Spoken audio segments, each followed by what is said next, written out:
Good morning, everyone. Welcome back to the Blind Press YouTube channel and our 53rd coffee stream. We're at the normal time today.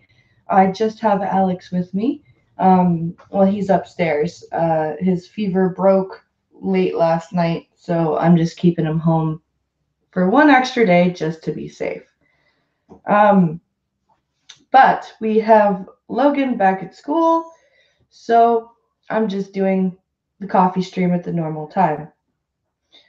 So I hope everyone's having a good day.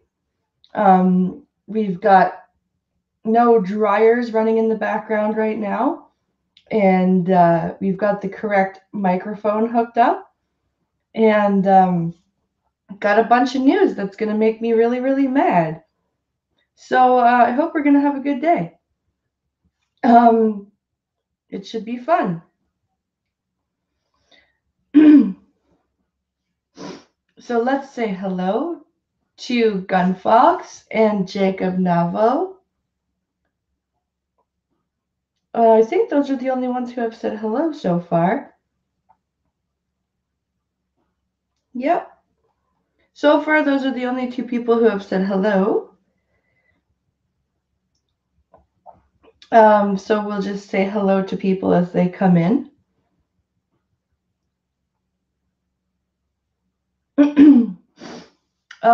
Let's see. Duck Dog says, Blind Press, that's the way I find dog puke first thing in the morning. That's in response to something I said in chat before stream started about finding cat puke the blind person way. I'm lurking, shh, says Blind Rambler. Hello, Sisu. Let's see here. Yeah, I put in stream chat that I found cat puke the blind person way by stepping in it. So that's Duck Dog's response to that.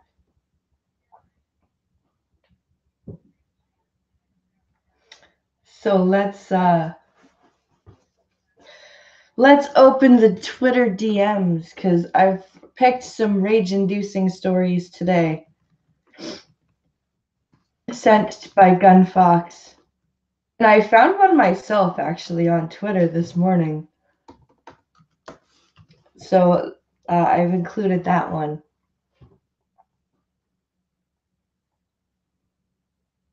Nico says, ooh. Hi, Nico. All right. Oh, look, it saved my login information. I don't have to log in. Isn't that amazing? For once, Twitter has done something correct. What a way to start the day, says Gunfox. Yeah, I know, right?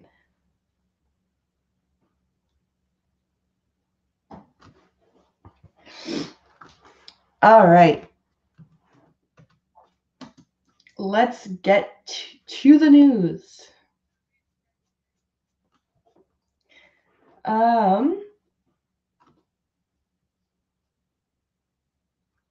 So yes, guys, while I'm getting into the DMs, please like and share the stream if you haven't already. And if you are of the mind, there is a Streamlabs link and a Patreon link in the description. If that tickles your fancy, please consider donating to either one. Let's see here. UN approves first emergency aid for Venezuela.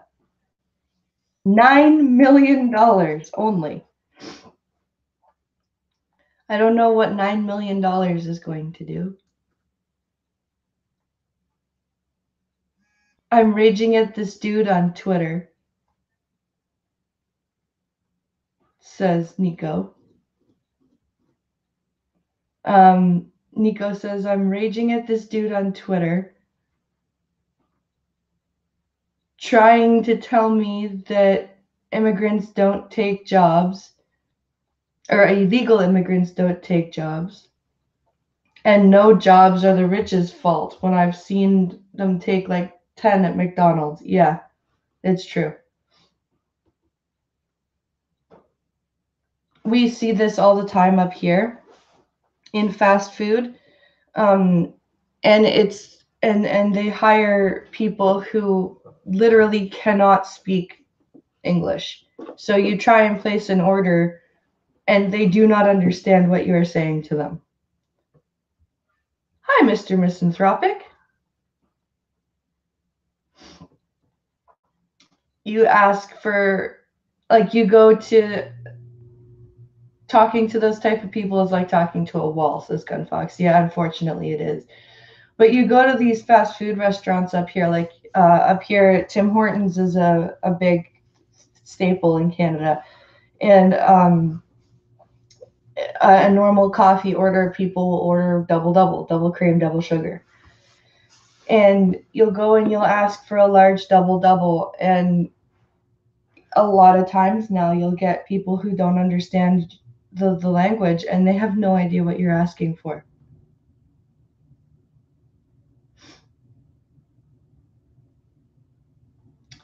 Um, are the fighting controls in Soul Calibur 5 really smooth? I only played the beta. I haven't played Soul Calibur 5 in about 4 years. From what I can remember, they are. The controls in 6 are great. I really enjoy that. I'm really enjoying the game, Soul Calibur 6. The controls are great. From what I can remember, though, the controls for 5 were really good. I just tried looking up 5 to see if they had a PS4 version, and they don't, which really fucking sucks. They only have a PS3 version. If they can't speak English, can they speak what? Walls occasionally have a response. Oh, you meant 6. Oh, okay. I wish we had a Tim Hortons in the US. I thought there were a couple in New York State. Oh, Jacob says I meant 6. Yes, the controls for 6 are great. I'm really enjoying 6.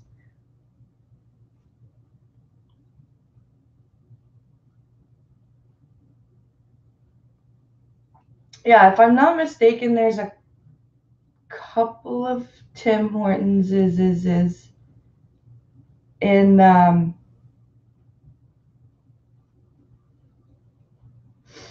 Oh, okay, so you've been playing Soul Calibur 5 on your PS3, Nico? Filtered Starbucks through a dirty gym sock. Yeah, Tim Hortons now really sucks. Their coffee sucks, their food sucks. I can't write Roman numbers. Oh, okay. I understand.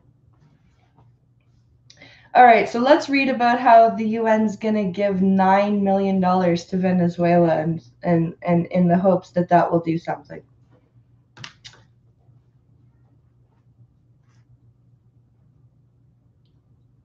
We have, oh, okay, Duck Dog says we have them all over in Maine, New Hampshire, and Massachusetts. I hate Starbucks too, Jacob Neva, or Mr. Misanthropic.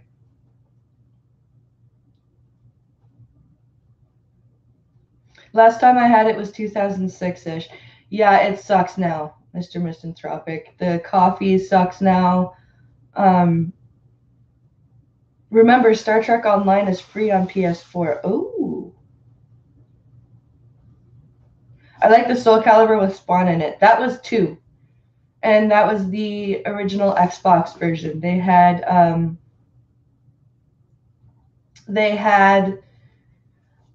guest characters. They were different for each system. So for the GameCube, they had Link. For the original Xbox, they had Spawn, and for the PlayStation 2, they had Heihachi from Tekken. I think Heihachi was from Tekken.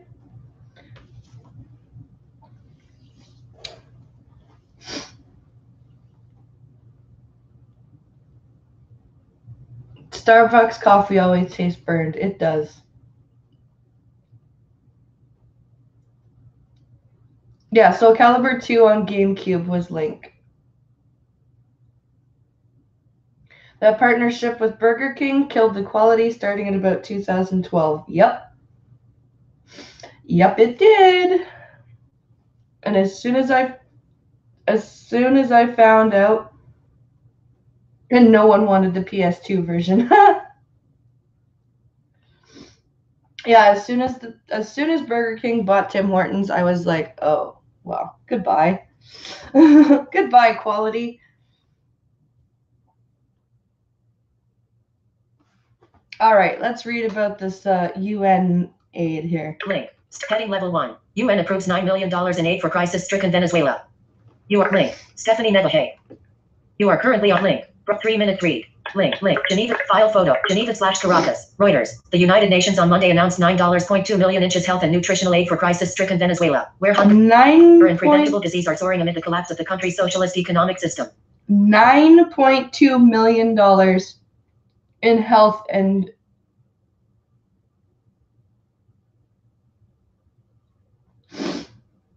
Starbucks is overpriced. Shite. Oh no, Star Trek Online's doing a Star Trek Discovery thing. Oh, press, I just noticed you're a PS Plus member. Just so you know, as long as you're a member, you get free games every month.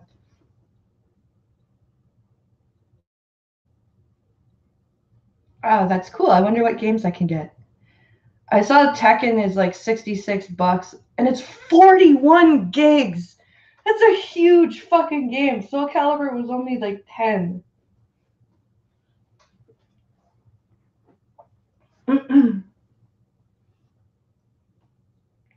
Socialism not working? What a shock. Yeah, I know, eh?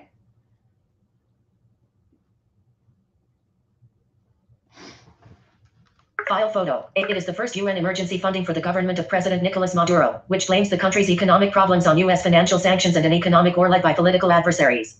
Of course it does, because socialism is never going to accept responsibility for fucking itself up. I could check for you.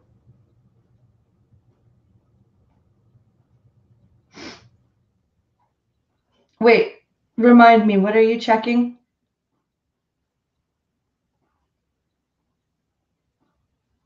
I could check for you. Oh, what games did I get? So, Sisu, I can play games like any 3D fighting games. Soul Calibur, Tekken, Bushido Blade was where I got my first start. Let's see.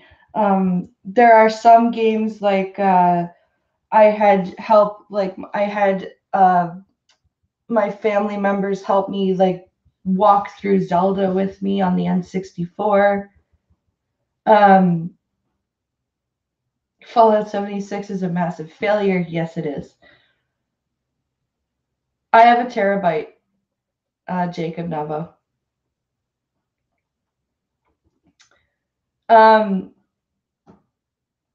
I'm yes, free. What was I gonna say?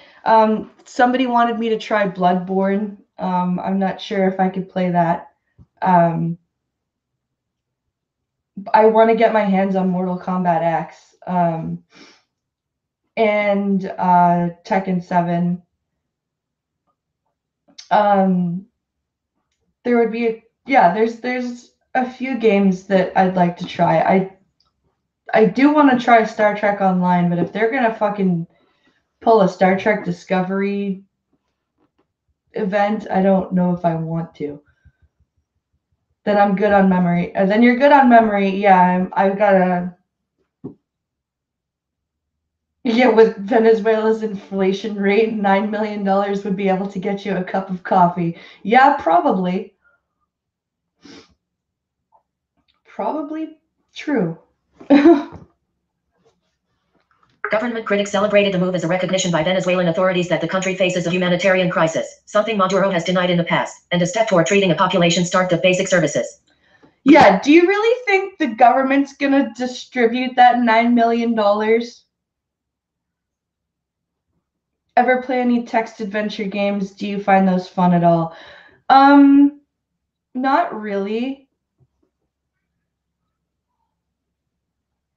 Don't worry about that, press. You have to go through your stories chronologically. The STD thing will probably be easy to ignore. Oh, okay. Then maybe I'll still try it. I played Zork with a friend of mine, and I found Zork kind of boring. Um, I'm much more into like actual action games. Sponsored. Third, but some worry the funds could fuel the corruption of the ruling Socialist Party, which was put on display last week when a former Venezuelan treasurer told U.S. prosecutors he took $1 billion in bribes. Could? They're worried that this could fuel the corrupt government. Could. I think you can take the word could out of there and just say that some critics say that it will fuel, because it will. The UN, Central Emergency Response Fund, CERF, will support projects to provide nutritional support to children under 5 years old, pregnant women and lactating mothers at risk, and emergency health care for the vulnerable, CERF's website said. And how do they plan on doing that? How do they plan on making sure that that money is being spent properly? How do they plan on actually flying into Venezuela and handing all that shit out? FSK_frame_split box. Frame. CERF mainly funds projects in countries at war or experiencing other crises like natural disasters, a UN official told Reuters, adding that other UN agencies may have provided funding to Venezuela through separate programs. But if they did, where'd the money go?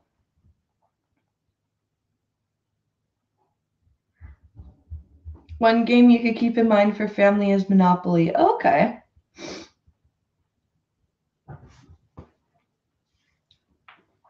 We got Alex Little Big Planet 3, and he seems to like it.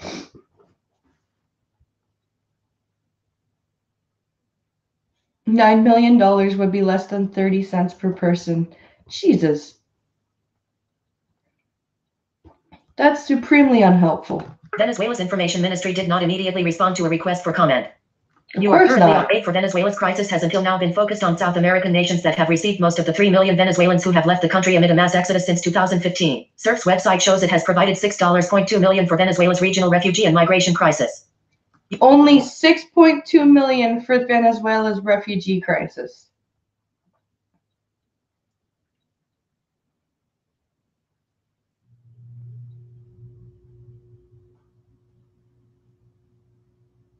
They don't. The government doesn't know what is needed. That's one of the reasons why socialism doesn't work. Little Big Planet's a great game for kids. Yeah, he loves it.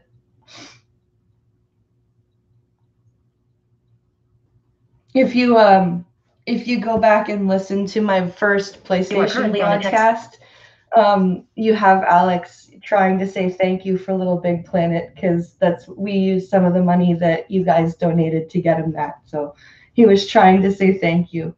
It came out as thank you to Little Big Planet. But he tried. Many governments have been wary of providing direct aid to Venezuela, where officials face sanctions from the United States and Europe for alleged wrongdoing, including corruption, human rights abuses, and drug trafficking. Well, yeah, because if you try to provide aid to the government or to the country, the government's just going to swoop in and steal it.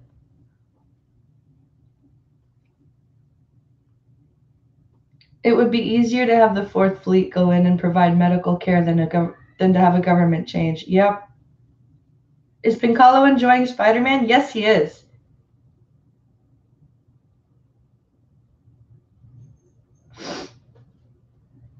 He actually is really enjoying Spider-Man. He went and created his own account, so he's doing Spider-Man on his account now. They have both Marvel Ultimate Alliance games on PS4, which is kind of like a Diablo-style game I was teaching my 6-year-old cousin to play a couple weeks ago. Oh, cool. Socialism fails every single time. It's the only system with a 100% failure rate. It's failed 100 times and killed millions. Yep. Socialism is fucking dangerous. Frame. Taiwan voters embrace China-friendly opposition. I celebrate them finally accepting aid. Exiled opposition legislator Jose Manuel Olivers, a doctor and activist on health issues, said in a telephone interview, but added, "This is a government of profoundly corrupt institutions, and the funds could end up in a public official's bank account in a tax haven. You mean the funds will end up in an official's bank account in a tax haven? That's just how it's going to happen. It will end up in some official's bank account. I hear an incoming Alex. Hi. Mommy, can I sit on your lap? You want to sit on my lap, huh? Yeah. Okay, come here. A birthday party. A birthday party? Yeah.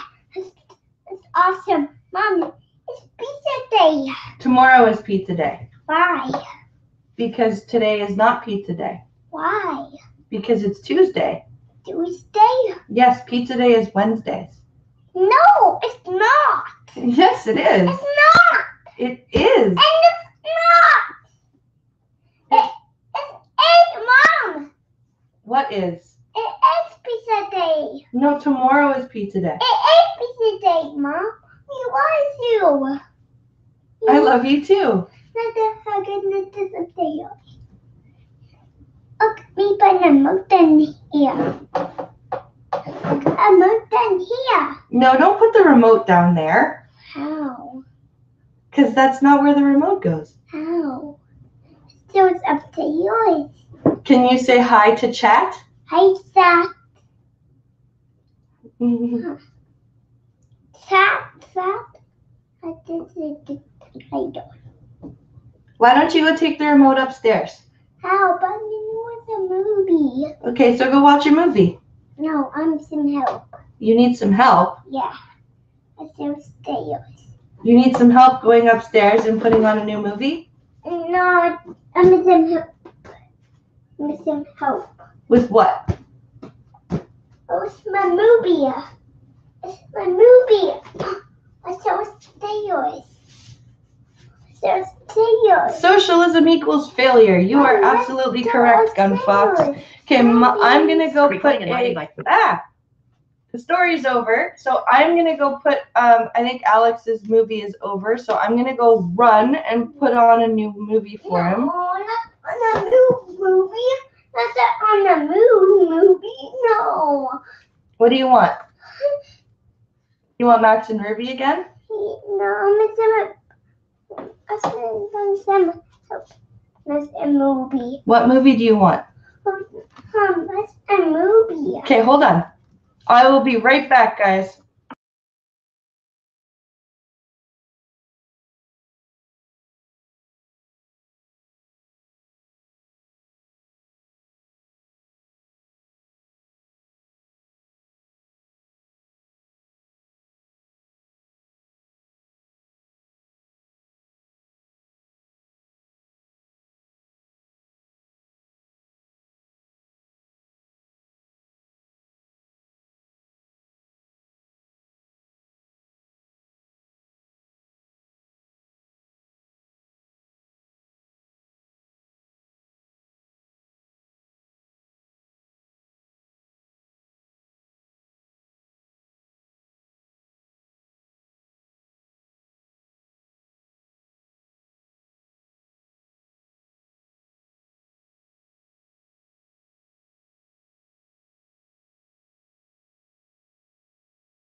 Okay, I'm back.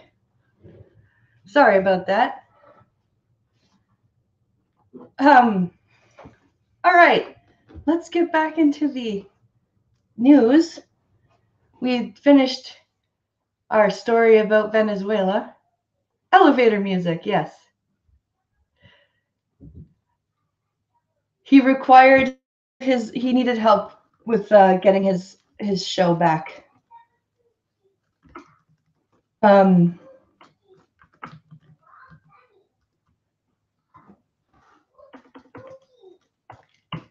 Alex, go watch your movie.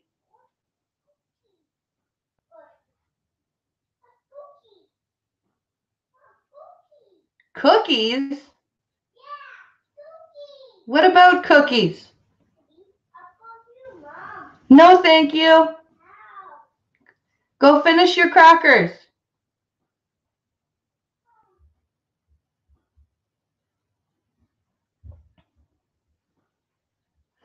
All right.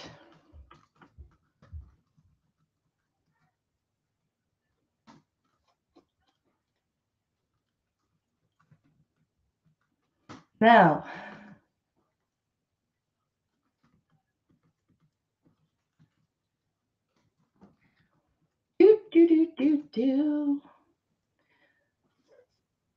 All right, now we're getting into the rage-inducing stuff.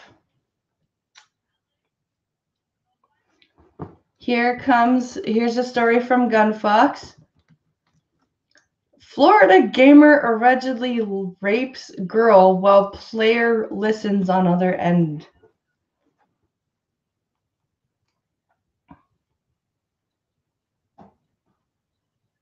Just in case we weren't angry enough today, we're going to read about this.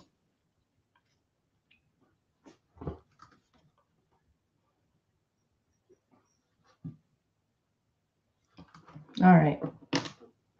Florida gamer allegedly raped girl as player on other end listened. Report. Nicole Dara. Image. By. Link. Nicole Dara. Link. Link. Email. Daniel Fabian, 18, was arrested on Wednesday for allegedly raping a 15-year-old girl as he took a break from playing a video game. Image. Of course he did. Of fucking course.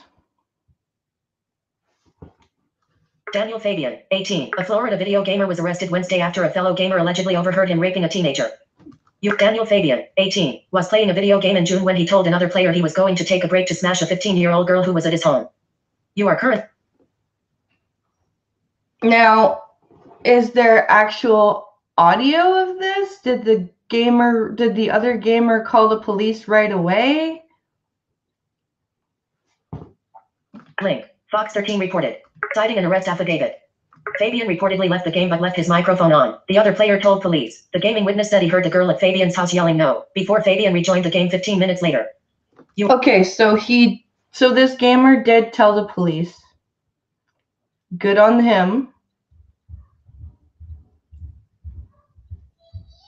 I'm glad he didn't just sit there and let it happen, but still, like... The girl who Fabian allegedly assaulted told authorities that Fabian put his hand over her mouth and raped her, a claim which a medical exam reportedly supported. You are currently... Okay, so she went to the hospital. She got a medical exam. The other gamer contacted the authorities, which is exactly what should happen. Online records from the Pasco County Sheriff's Office indicate Fabian was taken into custody on charges of lewd and lascivious battery on a victim between the ages of 12 and 15. Alex, go watch your movie. Go watch your movie. Mom. What? Yep. Go watch your movie or go play in the playroom. Mom. No, Mommy's busy doing a stream right now. Go color your coloring book.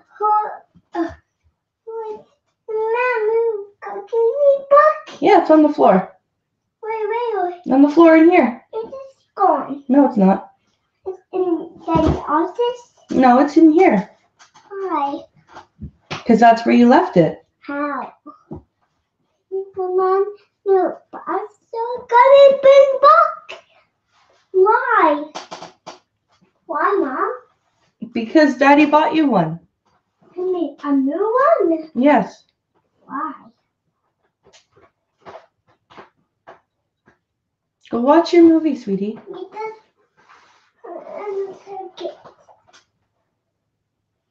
Honey, Mommy's trying to read the news. In the ocean too. Okay, go play in the ocean in the playroom. Okay? All right? I love you. Go play or watch or go play or go watch your movie, all right? Okay? Nicole Dara covers breaking and trending news for Link. Add Nicola period. Wait. Sponsored stories. Link. List 6 items. That's the end of the story? Gallery. Estate convict. Link. End of link. What? Link. Shit. Link. Okay, so 0 off 54. Heading level 2. Link. LAW. yeah, that's the end of the story. So it looks like we have a piece of crap who thought it would be funny to go and rape somebody. And we had a gamer on the other end who heard it and contacted authorities, which just goes to show you how not toxic gamers really are and how there is no actual culture of rape in the gaming community. So good on that other guy for reporting it. Like seriously, good on that kid for reporting it to the police. Good on that gamer. Now this next story is from Gunfox as well. It comes from InfoWars, so we'll take it as it comes because I try not to take everything from InfoWars too seriously, but this is an interesting read. So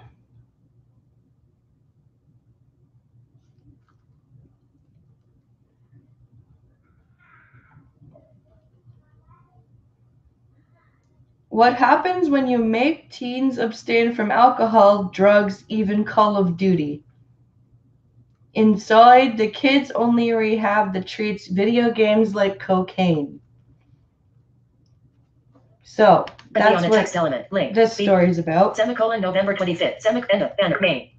Visited. Link. Image. Link. Barney Moss vertical line FLICKR. Period. Buickle power refrain 1. I am in the most intense group therapy session I have ever sat through. It's a share. I am in the most intense group therapy session I have ever sat through. It's a sharing circle of 20 people. Everyone except the counselor leading the session is at least 5 years younger than me, and they are here because they are trying to rebuild lives that have spiraled out of control. You are sharing their worst behavior with the group. They hope to change it. But I am beginning to feel like I am the only one not in possession of a sphinx-like sense of calm. One member of the group, Eva Star, 19, is reading out something she's written. It's a list of all the ways her behavior has hurt the people she loves the most. You are currently on a tech 1. A few months ago I told my parents I don't love them, she says in a deadpan voice. Pause. Unmute. Volume left full screen. Link. Heading level. Mass censorship of conservatives. Heading. Wait, what? But I am beginning. Link. Frame. Third party. God. Heading level 1. We're in a fight. Mass censorship of we need link. Don't it bars up heading link image. Link heading level 3 link. Swedish headmaster. Wow. Link image. Way to bury half the story under a bunch of crap. Horizontal rule. Heading level 1. Polls. Complimentary. End of complimentary. Link 9. Learn more about cookies. Button. Link. Video. Migrant link. Seriously, hold on guys. I have to plug in my headphones and find the rest of the story. Yes, sweetheart.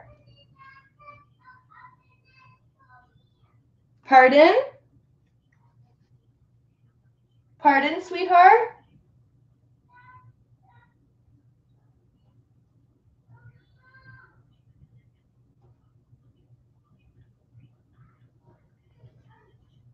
I have no idea what he's asking me.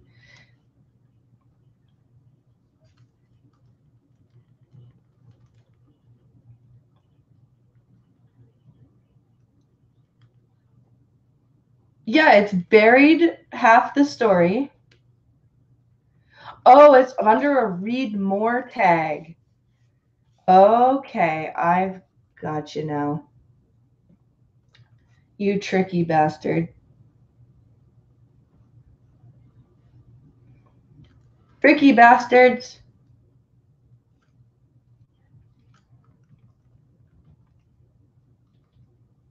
All right, here we go.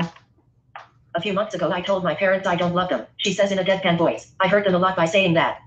2. Last year, I screamed to my boyfriend that I wanted to kill myself.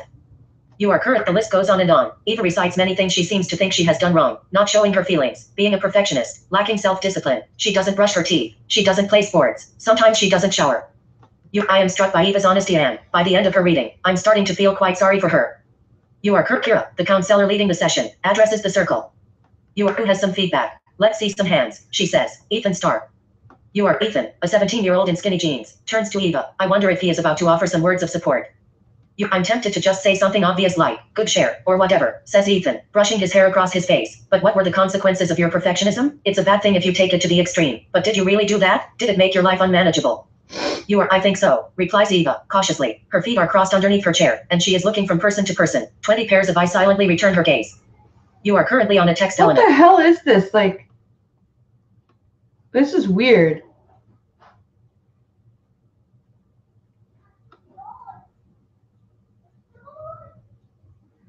Kira looks around, her eyes narrowed. What feeling do you all think that's based on? She asks the room.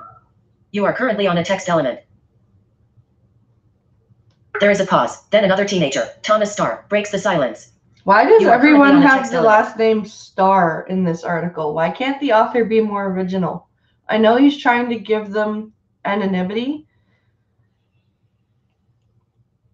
but seriously. I think your perfectionism is related to being a victim. You don't realize that you've made mistakes, so instead you play the victim role.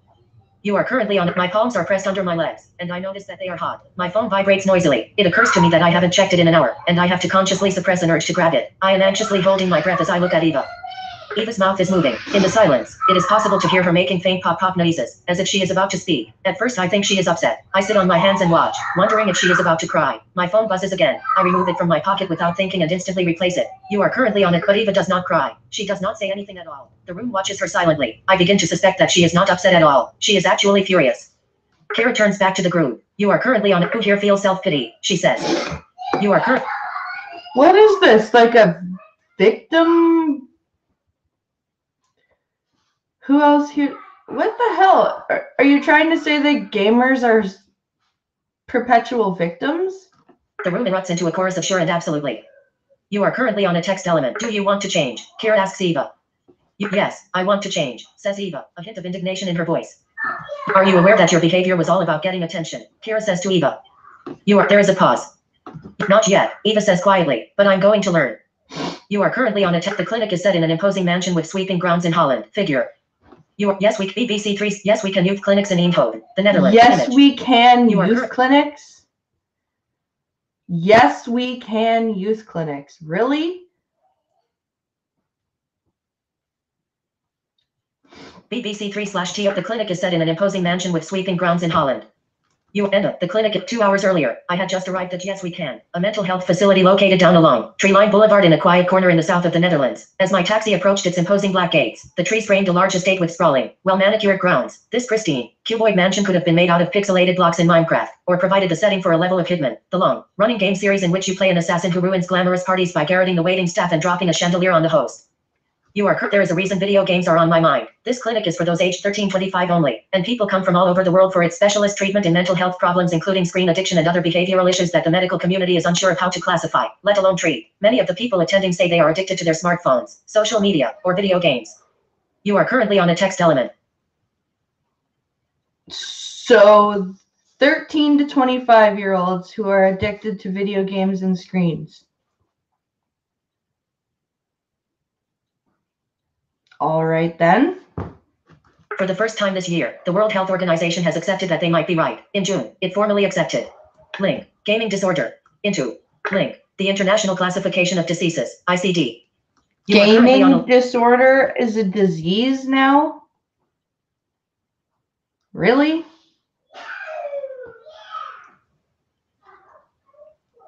Really? Black on white, a kind of encyclopedia of stuff that can go wrong in humans. The treatment program at this clinic arguably goes further. It places video games on an equal footing with drugs, alcohol, and gambling, demanding that those who complete its 10-week program abstain from all of them for the rest of their lives. Yeah, you know what? No. Games are not drugs. It's called self-control. Debate over whether smartphones and video games are addictive. Link has raged for almost as long as they have been around. I wanted to see if the people behind this clinic were onto something or if they ran the risk of framing normal teenage behavior as harmful. You are currently on a text element. Oh, shit. Hold on a second. It's my kid's school. Hello? Hi, I thought I gave a call from the attendants today. Alexander's still home from, with the flu. Oh, okay. Sorry about that. Okay. Okay, he'll be back tomorrow. He's feeling better. Thanks. Bye. Weird. The school did not, the message did not go through. Sorry about that, guys. Kind of important to answer that kind of stuff. Jan Willenpoot set up the clinic in 2010. Figure. Yes, BBC3/T. Jan, it's a subject that founder Jan Willenpoot, 42, feels strongly about. He bounds into my line of sight tapping away on his phone, which he places in a pocket before shaking my hand enthusiastically. He founded the clinic in 2010 to fill what he perceived as a gap in the market for a Dutch mental health facility that offered personalized treatment to young people. A gap in the market. That's always a reassuring thing to hear. I founded this mental health clinic as a gap to fill a gap in the mental health market. I was inspired by Barack Obama's campaign slogan, he says, smiling.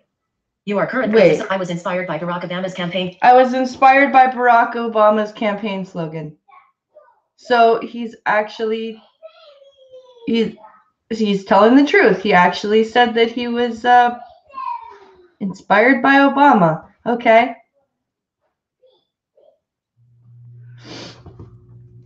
Jan Willem is a ball of enthusiasm, with piercing blue eyes, a good suit, and glowing skin. He makes regular television and media appearances in the Netherlands. It's a sharp contrast, I think, to how his life must have been during his teenage years, when he was taking up to 8 grams of cocaine every single day, clean from drugs and alcohol since 2004. Jan Willem founded the clinic to help young people overcome their mental health problems, far away from the reminders of their addictions and behaviors. You are. So it came as some surprise to Jan Willem when the first young people to arrive at his clinic often said they were hooked on Call of Duty, not cocaine. And for these gaming addicts, the grounds of the Dutch mansion were triggering in a way he had never anticipated. You are currently. Okay. That's because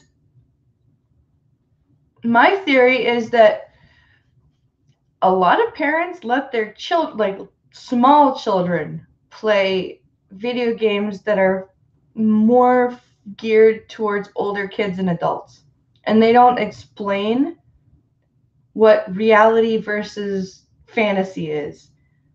So then you get these fucking teenagers that think it's cool to run around talking about how they're just going to show up with whatever gun is their favorite gun in Call of Duty. And I know because I've heard this from firsthand experience. I've heard kids talk like this. It's fucking retarded.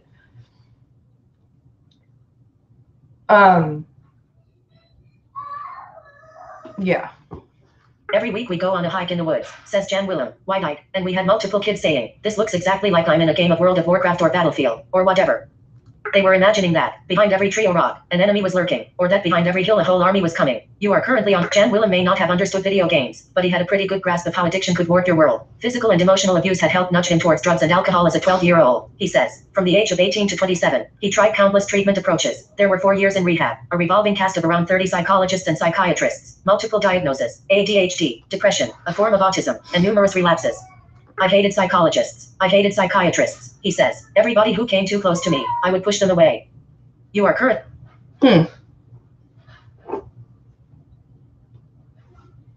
He finally kicked the habit at Castle Cred, a mental health and addiction facility set in a Scottish country house. Jan Willem paid for his treatment with the health insurance plan, mandatory for all Dutch nationals, he'd taken out years earlier. The experience was completely unlike anything he had been through before. For 6 months it was love, warmth, and counselors who were the biggest pain in the ass ever, he says. But that was what I so desperately needed. Love, warmth, and counselors that were a pain in the ass. All right. At 27, Jan Willem was finally clean, and suddenly had his whole life ahead of him. So he threw himself into business. He started an outdoor activity company for teenagers. Within 3 or 4 years he was taking more than 10,000 teenagers hiking in the woods. But he never forgot his struggles with addiction, and 5 years into his recovery he decided to open a mental health clinic in his home country. You are current. I don't like the idea that he's using this as a, like, obviously people have to make money. But the way to describe this as filling a gap in the mental health market is really kind of disconcerting to me. That he views children and their mental health as a marketable thing. Like, does that make sense to anyone? Or am I just crazy?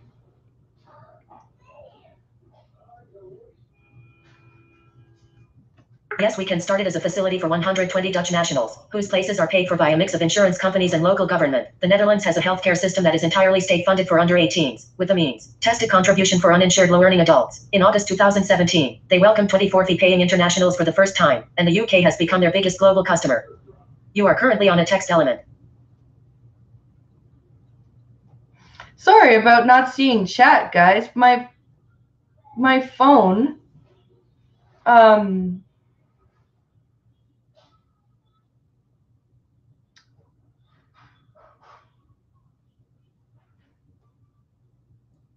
video games don't cause violence. People are like that whether they play games or not.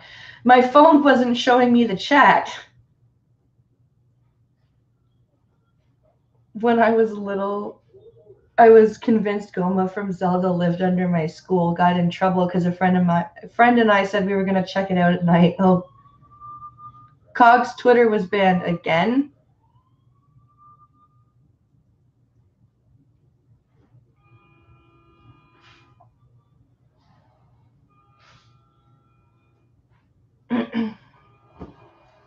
Jan Willem had a clear vision for his clinic. It would treat young people using everything he had learned, with a few important differences. It would be a space for young people only, and it would treat mental health issues in whatever form they arrived. The clients would be fellows, not patients, and they would have to stick to a strict schedule, which included at least 2 hours of exercise, lots of group activities, and 2 sharing meetings a day. The point of it was to foster connection between young people, who may, like Eva, have alienated themselves from their friends and family, or had no social skills whatsoever. You are current. The clinic takes the view that addiction is a disease, and that addicts will often swap one addiction for another, meaning they have to give up all other addictive substances for good. Other 12-step programs such as Alcoholics Anonymous consider this to mean drugs and alcohol, but here the definition has been expanded to include gaming. Upon completion of the program, screen use, laptops, phones, and social media is permitted, but has to be monitored. You are currently on a text element. I was going to say, how do you function in a life? If you're going to say you can't use any of that stuff, how are you going to function in today's society? But how do you monitor that stuff? Who monitors that? And also, who's going to help the parents? Because there are some parents that are just like, okay, go play your game. Go play your Xbox. Who's gonna rehab these parents?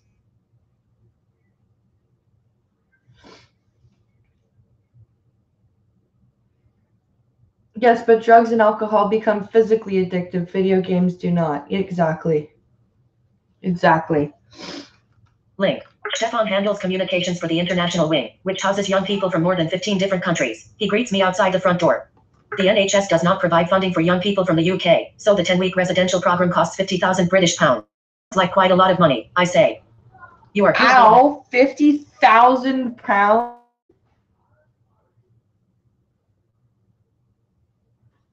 Did you hear that Lord of the Rings is racist because orcs are like black people? Yeah, I did. If anything, they would have a better time arguing that Lord of the Rings is racist because look at this relationship between dwarves and elves. But all right. Yes, it can be very hard on the parents, says Stefan. Some of them have discussed selling their second homes. Oh, really? So this is for a bunch of rich kids. They have discussed selling their second homes. Wouldn't the person comparing orcs to black people be racist? Yes, very. It sounds like bad parents who wanted TV to raise their kids for them. Yes. That's like double the UK average wage. Yeah.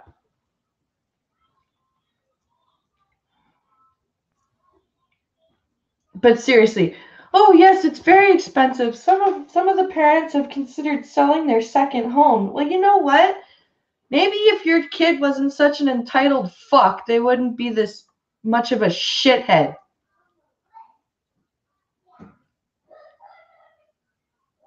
Fuck me. Motivational messages line the staircase at the clinic. Figure. BBC3 / motivational messages line the staircase at the clinic. End of motivate. The clinic claims that more than 70% of young adults that complete its program don't need any specialized mental health care after treatment, a success rate that counselor Kira puts down to its confrontational methods. You are currently on a tech. The kids learn the most from them themselves. They're each other's best critics, says Kira. You are current. I asked Kira about the confrontation that took place with Eva where she was told that she was playing the victim. Usually the first 2 weeks we just let them settle in, she says, but Eva had a lot of therapy before she came here. So she knows what to say to paint herself in the best possible light? I ask. She knows exactly what to say, Kira says. In her case, we confronted her with it soon, but usually, the confrontation starts around the end of week 3. You are correct.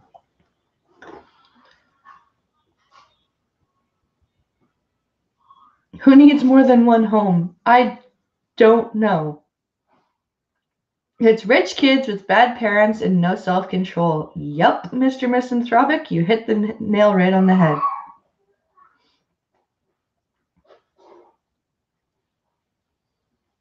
Rich people are the only ones who can afford it. Yep. What happened to the good old days where kids got their asses shipped to military school? Oh, but that's too mean. Parents, if I had $1 million, I'd buy your love. Yep. Yup. So do you break them down to build them up again? I ask. Well, I wouldn't say break them down, but I would say confront them with their own behavior. Most kids, when they come in, think, I don't need to be here because I'm not as sick as everyone else is. You are correct. Yeah, because their parents just shove video games in front of their faces. What are you going to do? What are they going to do when they go home? Who, like I just said, who rehabs the parents? This is my kids being a shithead. Here, fix them. That's what this is. The approach might sound tough, but Kira says it works because the kids share many problems. For instance, 95% have fairly low self-esteem, she says. Almost all of them find it difficult to voice their emotions. Most of them feel that they haven't been heard, and most of them feel they don't belong. You are currently on a text element. When parents decided it was more important to own multiple homes than to raise their kids properly is when everything went off the rails. Yep. Yep, Sisu, I totally agree with you on that one. Good idea. Let's drop Jason in the middle of it, and it'll be a Friday the 13th film. I like your thinking, Nico. I really do. The clinic's approach can look tough from the outside. Figure. The BBC3. The clinic's approach can look tough from the outside. End of. The clinic's approach in the woods. The kids have begun their first group activity of the day, a treat-off assault course. Thomas, who earlier called Eva out for being a victim, is not exactly enjoying it. It's so wobbly. It is the day before Thomas's 20th birthday. He is strapped into a safety harness and suspended halfway up a ladder in a forest. I can't do it. I hate heights. You are currently on a tech. Thomas starts choking back tears. He is approximately 20 feet off the ground, 2 steps from the treetop platform. It's the furthest he's ever been, but it's not as far as he wants to go.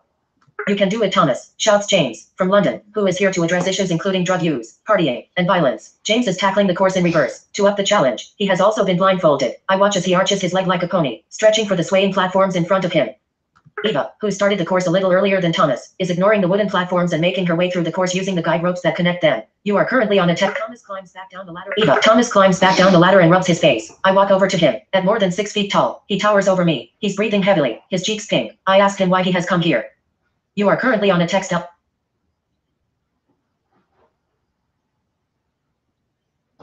Surviving a horror movie monster would be a great growing experience. It would. I'd be shocked if a horror movie with this exact setup didn't already exist. See, stick Jason in there and that kid would fly up that platform. Yep. Falling sucks, heights aren't bad. True. Primarily a gaming addiction, he says, fiddling with his climbing harness, but also an eating disorder and perhaps an addiction to porno too. Well, that's still up for debate. An eating disorder, an addiction to porn, and a gaming addiction. Breakfast Club with Axe Murderer. Thomas is in his 6th week at the clinic. He was first in contact with the team 2 years ago, but he decided he didn't want to go into treatment. I was like, I'm not going to sit between a bunch of alcoholics and drug addicts just because I like video games, he says. But when Thomas couldn't get his gaming under control, his opinion changed. He decided to try it. So far, Thomas has been pretty happy with his progress, but he found deleting his gaming accounts hard. I was sweating and crying, he says. Even though it was a problem, I still have good memories of playing games and meeting people on there. You are currently on a Yes, because gaming is not a physically addictive thing. You can have good memories. You can make good friends. Like, seriously. Learn how to get it under control. You don't have to fucking... Oh, my God. Yes, you have an impulse problem, so let's cut off all of the friendships that you've made instead of learning how to control the impulse problem.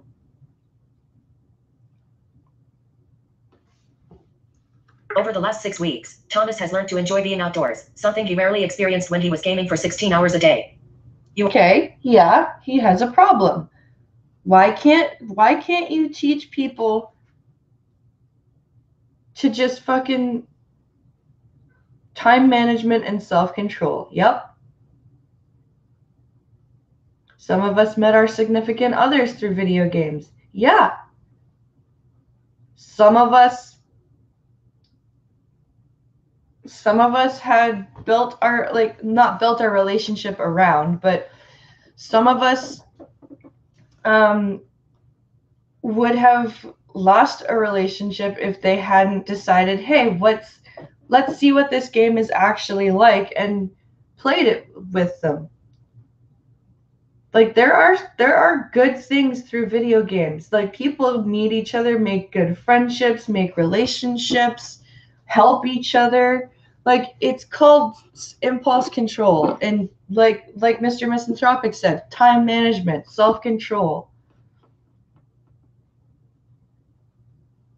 I admittedly sometimes game too much. It's why I set times aside to read or interact with people online. Exactly. 16 hours a day, get a job, go to college or something. Yes. I don't play WoW or go to SL anymore, but I still have friends that transcended those environments over 10 years ago. Yeah. How did I meet Pinkalo? At a gaming cafe. He was playing CS Source, and I went in to play Soul Calibur 3 on the Xbox. And he stopped playing Counter-Strike and walked over to watch me play.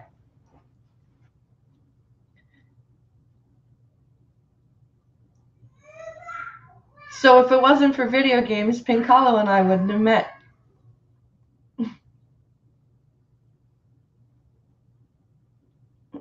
For fuck's sakes, get a job or go to college and he won't have time to game all day. Yep, exactly. He has mountain biked through caves, hiked in the woods, and braved his fear of heights at an indoor climbing wall, and he was particularly taken with the wild bird show.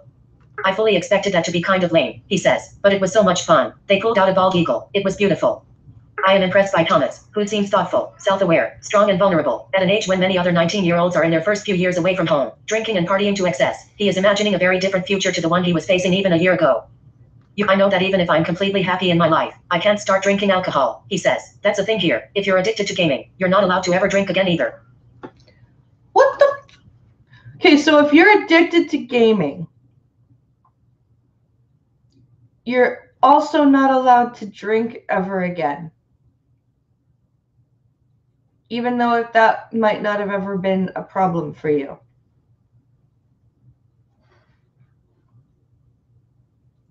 Do these people not know how human minds work?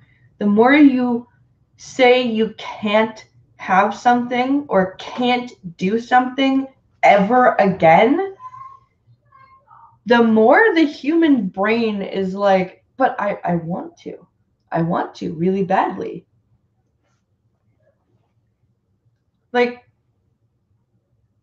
I wish I could drink alcohol. It'd kill me. Yeah, I don't like alcohol that much. I drink sometimes, but yeah.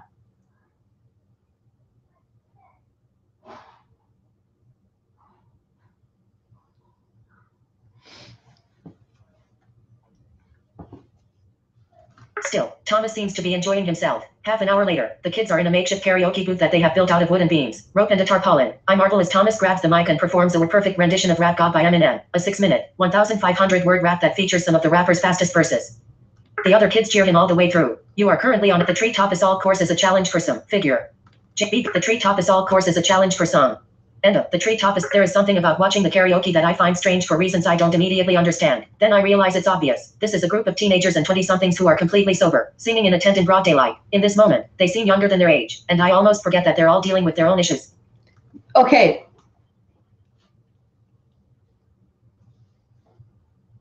A recovered coke fiend is running the show. What do you expect? Yeah. Oh, hi, Chadwick.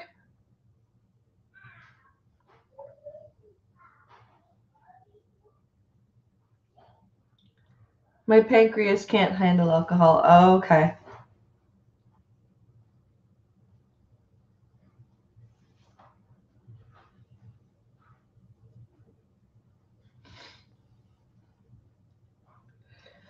All right.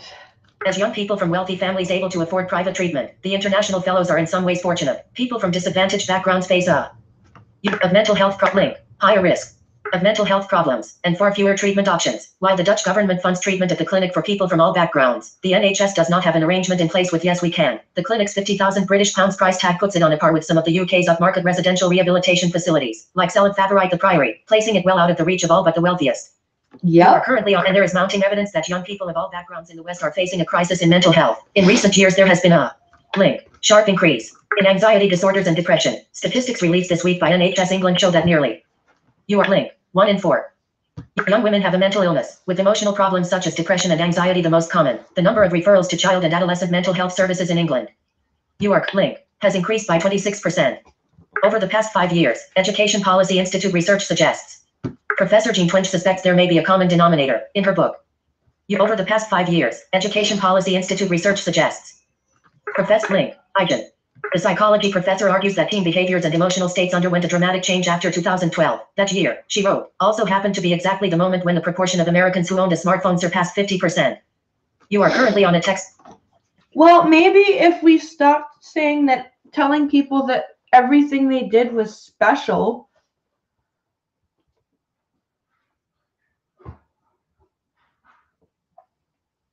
That breaks my brain.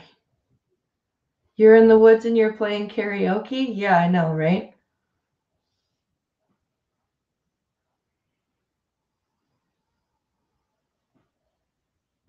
Horror motivation camps. I agree.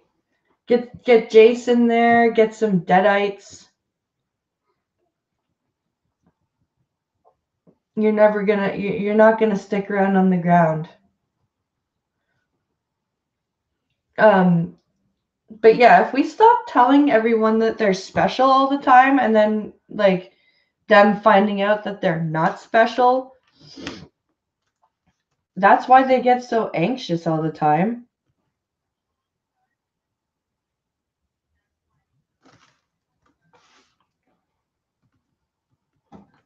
Like, holy fuck.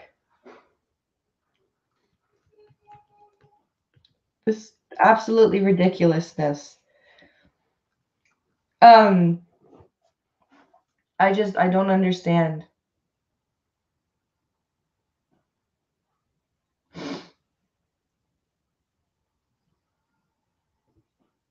Participation belts. Yep.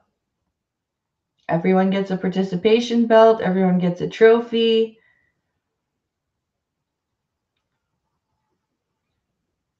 participation trophies for the worst thing to happen to humanity. I agree. I absolutely agree.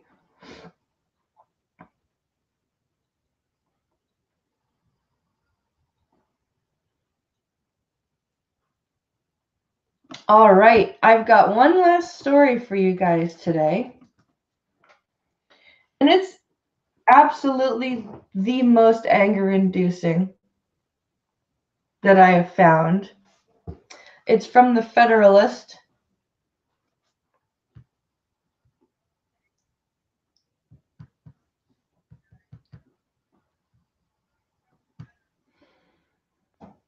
Mom dresses 6-year-old son as girl, threatens dad with losing custody for disagreeing.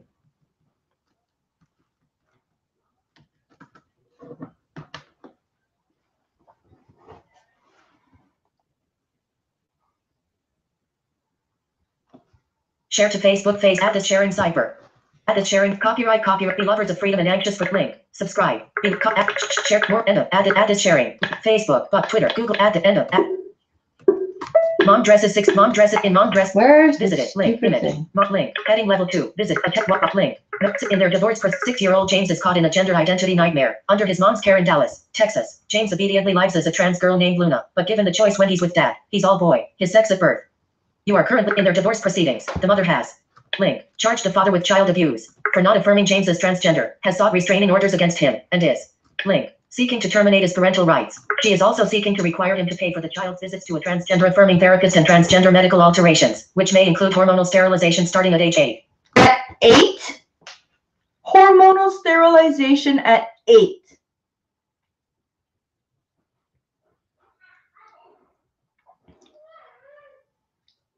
That's perfect irony. She ends up getting her son taken away from her for abuse by forcing him into a trans role. Yep. That's too young, says Biting Chicken. Yep, way too young. Third-party icon. I learned of James Clyde on a recent visit to Plano, Texas, where I spoke to teenagers about my own transgender story. I lived through a similar scenario when I was his age. I was cross-dressed for 2.5 years by my grandmother, who made a purple chiffon dress for me, somewhat like James. My cross-dressing occurred under one adult's care, but away from grandma's I was all boy with my mom and dad. Also, just like James, I found my way into the office of a gender therapist, who quickly started me toward transition.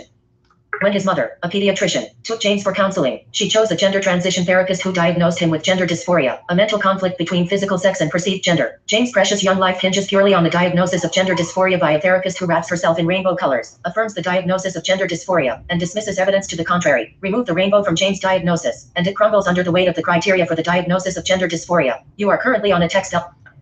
Now, did anyone catch what this poor child's mother does for a living? Take the kid away from her. Yep. It's always these crazy moms who make their son into the daughter they always wanted. If you name your male child Luna, you should have your parenting privileges revoked. Even Blair White is saying that at age 23 she didn't think through everything. Now she's stopping hormones so she can have kids. When I was a kid, I wanted to be an otter. Children don't know anything. Revoke the license of that therapist. Agreed. But yes, did anyone catch that mother's profession? She's a pediatrician.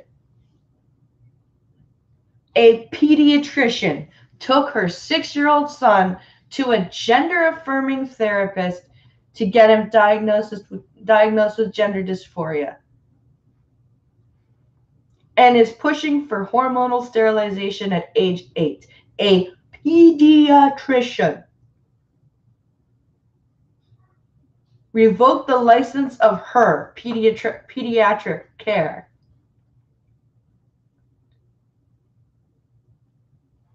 She has no business being a practicing pediatrician if she is going to put her own fucking son in that position.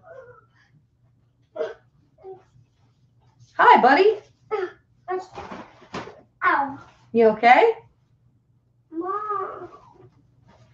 Yeah? Mom. Yeah? What's Papa? You want to watch Backpack? Yeah. Can you wait? Mommy's almost done doing what she's doing. Can you wait? What's Papa? Both of those dogs need to have their licenses taken away. Absolutely. Why? Because they're doing something wrong.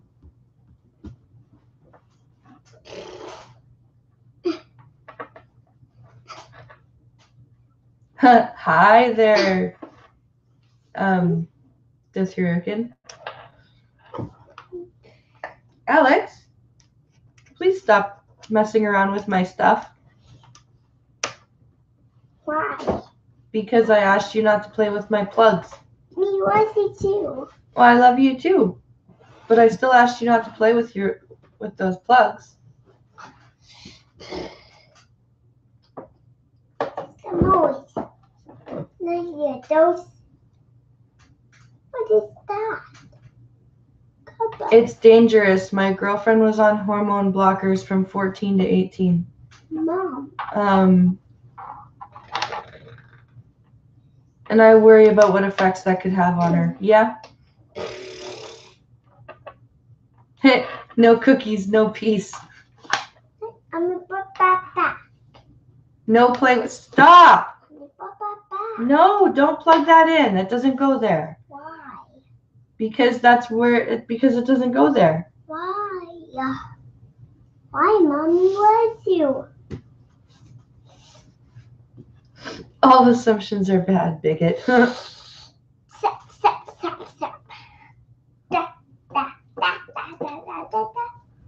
What is that? Hi, that is white. This is a cord, and it's not for you. It's white. And it's white. Yeah, it's white. Can you leave it alone, please? Yeah. The diagnosis is critical because labeling a child with gender dysphoria can trigger a series of physical and mental consequences for the child and has legal ramifications in the ongoing custody case. Get it wrong and young James's life is irrevocably harmed. You are currently on a level 2. James does not fit the gender dysphoria criteria. Link. Criteria for a diagnosis of child with gender dysphoria are that a child be persistent, consistent, and insistent about being the opposite sex. James's mom is all in on the diagnosis of gender dysphoria and assisting with social transition. She used the name Luna to enroll him as a girl in 1st grade and provides only female clothes. Oh. You are third party at company. Meanwhile, Dad isn't seeing signs of gender dysphoria in the father's home. James appears to be a normal boy and doesn't identify as a girl. He has a choice of boys or girls clothes there, and he chooses to dress as a boy. The fact that James changes gender identity depending on which parent is present makes the diagnosis of gender dysphoria both dubious and harmful. Yeah, he's choosing to be a boy when he's with his dad. He's not a girl.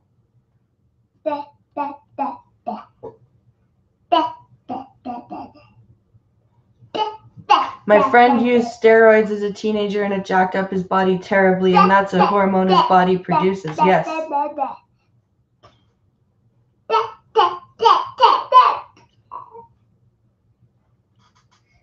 Today is the 20th anniversary of the Dreamcast in Japan. Cool.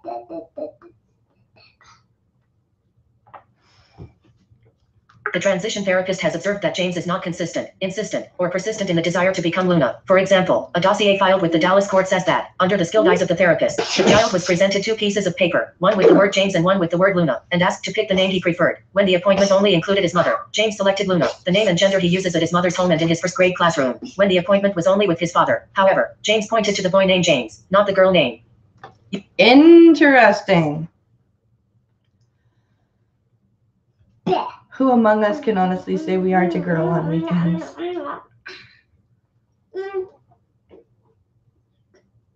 Give the dad full custody. Agreed. Oh, excuse me. What's that noise? That was me sneezing. Why? Because I sneezed. Up.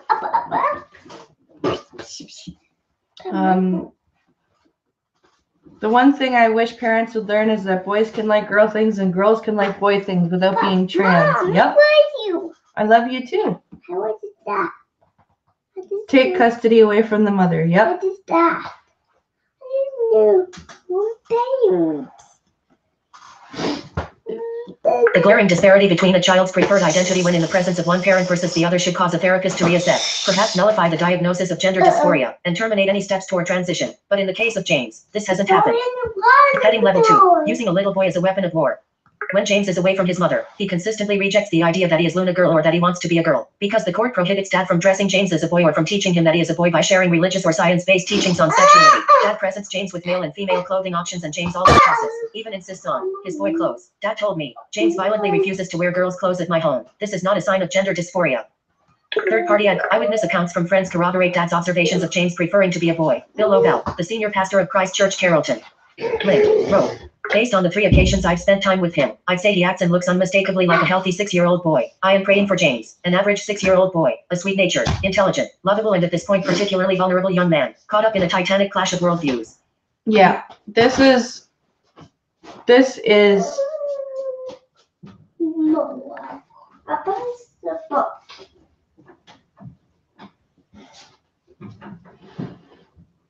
this story bugs me because it reminds me of how I was treated. The story reminds me of how my mom treated me when I was little. My name was Jamie, and she treated me like a girl till she died. It was a way of coping with my little sister's death before I was born.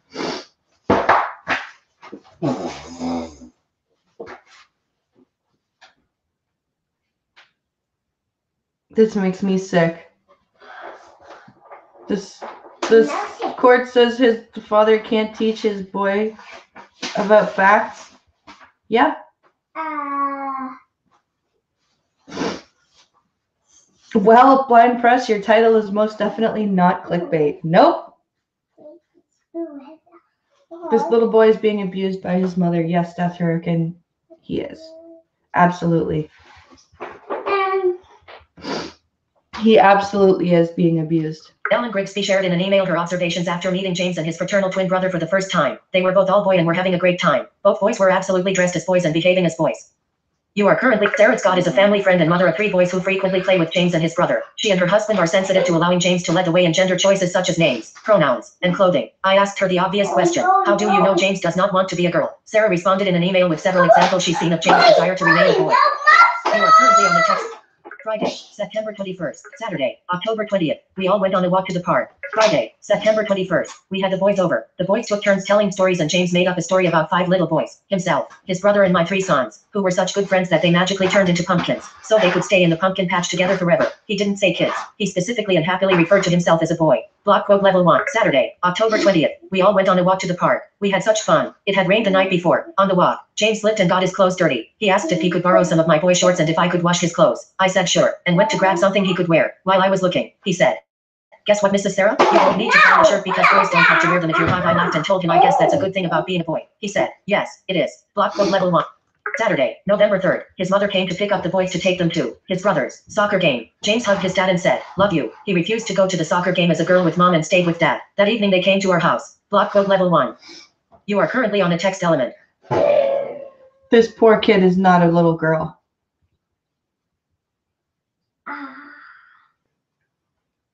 This poor little boy is not a girl.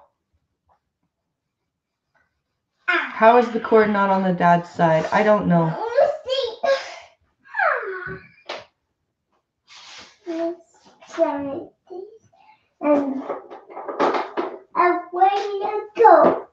This is trans trending for sure.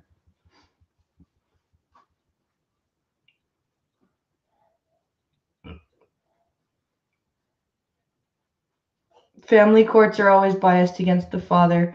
Yeah, but this is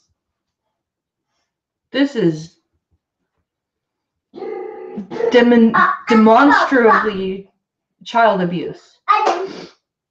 And this pediatrician is taking her son to a gender therapist who admits that he is not showing insistence to be a girl, and she's still treating him.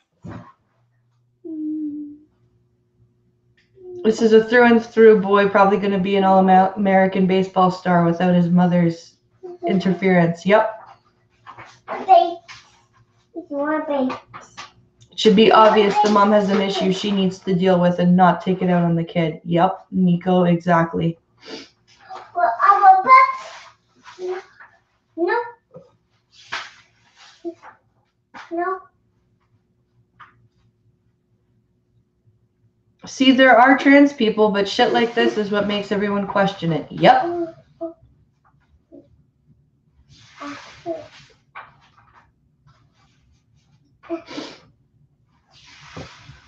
James exhibits no desire to be Luna the girl except when he is with his mother. The boy's behavior offers a stinging rebuke of the diagnosis of gender dysphoria. This by all accounts is not a true or clinically correct diagnosis of gender dysphoria. Yet the therapist stands by her diagnosis and continues to keep Luna on track to gender transition. Heading level 2. Is this therapy or manipulation? This is manipulation. Unlike James, I was an adult at the time of my diagnosis. Grandma was gone by then, but the therapist, like so many today, affirmed my cross-gender identity and guided me through gender transition. He provided access to hormones and surgery, and I soon had the full gender-affirming surgery and identified as Laura. I felt that my gender identity and biological sex were at odds, but what the therapist failed to consider were the other factors driving my desire to change gender, which needed to be addressed first. What this mom is doing to James looks very much like what my grandmother did to me by affirming me in the purple dress. My grandmother didn't intend to harm me, but her actions destroyed my childhood and my family and consumed nearly 50 years of my life. James has no idea what he is in for or how his gender journey will play out, but with an incorrect diagnosis it will be ugly. I became very concerned about James because he is not exhibiting the diagnostic attributes of gender dysphoria. His gender preferences are not consistent or insistent, but flip back and forth, according to which parent is present. You are currently on a text. Yes, because he knows his mom's probably going to lose her shit if he wants to be a boy. When James is permitted to relax around friends away from his mom, he seems natural and happy being a boy. If James truly had gender dysphoria, he would demand the proper pronouns, always dress as a girl, and insistently, persistently, and consistently claim to be a girl in all situations, not just with mom. Instead, friends say he has done the opposite. He has insisted on being a boy. It is time to consider that the boy is not transgender. You are currently on a text element inside of web content. To exit this web area, press Control, Option, Shift, Up arrow.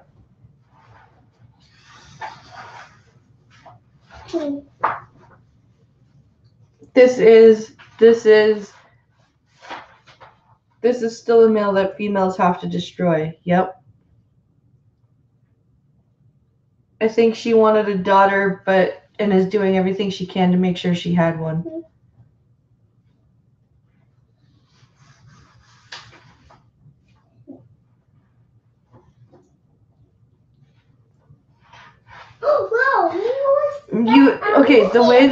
The reason. Hold on. The reason. Okay, but wait. Come on. No, wait. He wants the movie. Yeah, I heard you the first time.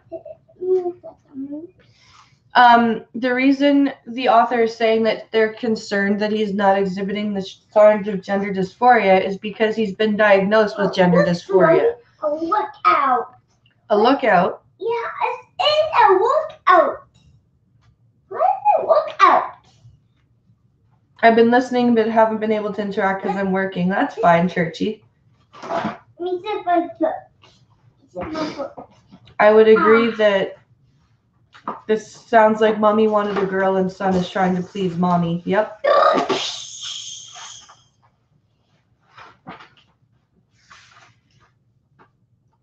But yeah, the reason this person is saying that they're worried he's not exhibiting gender dysphoria signs is because the therapist has diagnosed him with gender dysphoria, but he's not showing any of the symptoms or signs of gender dysphoria.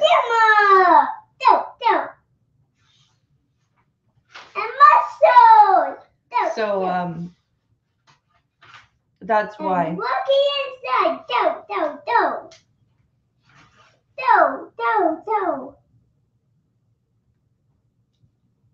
At that age, a kid doesn't know it's wrong. They just want their parents' approval and happiness. Yep. Lucky.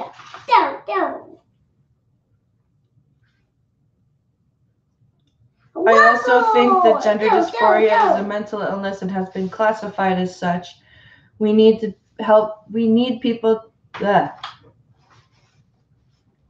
We need to treat as a mental condition and teach people to accept their reality instead of fall prey to their illness. Yep.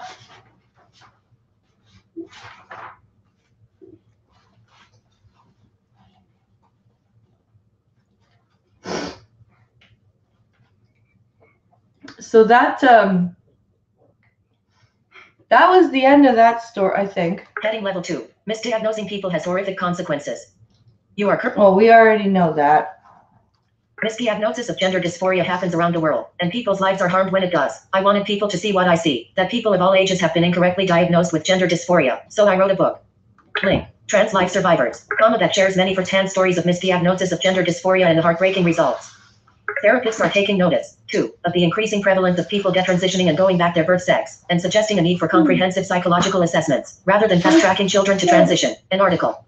Link. In The Atlantic. Shares interviews with Scott Leibowitz, a psychiatrist who treats children and adolescents in Columbus, Ohio, and Laura Edwards-Leeper, a psychologist at Pacific University and Oregon's transgender clinic. Both believe, as Edwards-Leeper shares, that comprehensive assessments are crucial to achieving good outcomes for TGNC, transgender and gender non-conforming, young people, especially those seeking physical interventions, in part because some kids who think they were trans at one point in time will not feel that way later on. You are currently. Yep, this is all true. Pediatrician Michelle Cretella, Executive Director of the American College of Pediatricians. Link. Describes the pediatric community's encouragement of sex change and hormonal treatments for children as institutionalized child abuse. Yes, thank you. A pediatrician that says it's institutionalized child abuse. Yes, absolutely is. Absolutely, it is institutionalized child abuse. Mom, I don't do bucket board. I don't do bucket board. You turned into a pumpkin? I don't do bucket board. Let's do. Mom, no. He's a violent, but a bucket board. Mommy, Let's get your mother that book. Mom. Nice one, Pinkala. Gone. Cool. This is gone. No, this is gone. It's gone? Chase is gone? Yeah. I can find him, Mom. You find him then. No. No, I found it at the bucket board. A bucket board, Mom. Barkingburg? Yeah. What is it with small boys wanting to be pumpkins? No, he's actually saying Barkingburg. It's an horse. It's an horse. It's an horse.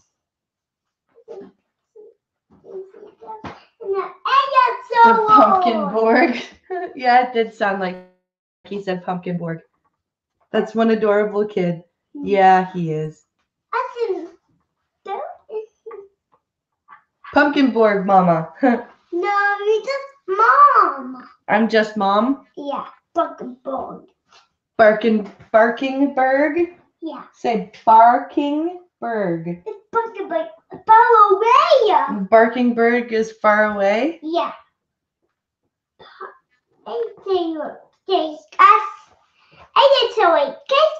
Mom. The pumpkin patch has a hive mind. Pumpkinborg. My co-host is adorable. Yes, he is. Mom, he loves you. Oh, I love you too. He's just a boy. You're just a boy? Yeah.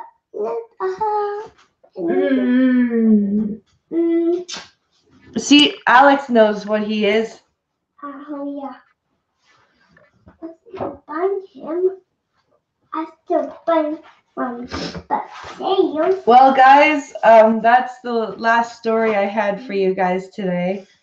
And it's 11:30. So I think I'm going to go and make some macaroni and cheese for my pups and me. Alex and I. And my pups too. And my pups too. And your pups too, huh? Yeah. Oh, apparently I'm making macaroni and cheese for him and my pups and his pups. His Paw Patrol. Pups. We love you. I always like Marshall over Chase. Yeah. He's gone. Eric, bleh. Alex likes, what's your favorite Paw Patrol pup? All Paw Patrol pups. All of the Paw Patrol pups? Yeah. Yeah. Can you say thank you for watching, chat? Thank you for watching, chat. Can you say bye, chat? Bye, chat. All right, guys. Thank you for tuning in, and thank you for having patience with me and Alex. And my pups. And your too. pups too, yes. I hope that everyone has a great day. We will be back tomorrow at the usual time, and both the kids will be at school tomorrow, so it will be much quieter. But I hope everyone enjoyed. I can't really say enjoyed the rage-inducing stories, but I hope everyone enjoyed the stream. Please like and share if you haven't already. Thanks again for tuning in and interacting with me and hanging out with me and Alex today. Hope everyone has a great day. Oh, hi, Scrappy. I hope bye, pumpkin board. I hope everyone has a great day. Stay safe out there. We'll see you tomorrow. Have an awesome day, guys. Say bye. Bye.